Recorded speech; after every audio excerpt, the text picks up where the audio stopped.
എന്തിനാണോ ചോറ് വെച്ചത് ടേബിൾ ഇത്രയും നിറഞ്ഞിട്ടുണ്ട്. പക്ഷേ എന്താ ഇന്നലത്തെ മീൻകറിയുടെ ചട്ടിയിലല്ല പാത്രം ഇതായിപ്പോയി. പക്ഷെ ഇതാ നോക്കിയേ, ഇതിനു വേണ്ടി മാത്രം ചോറുണ്ടാക്കിയത് ഇത്രയും സമയം കളഞ്ഞത്.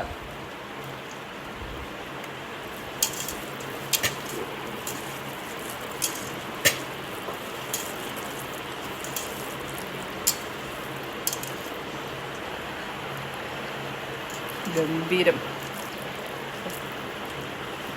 പൊന്നു വാതർക്ക് പൊന്നു ചൂട് കാരണം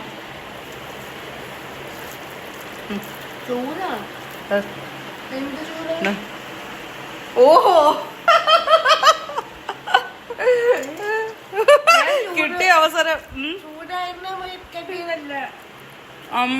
അടിപൊളിയല്ലേ?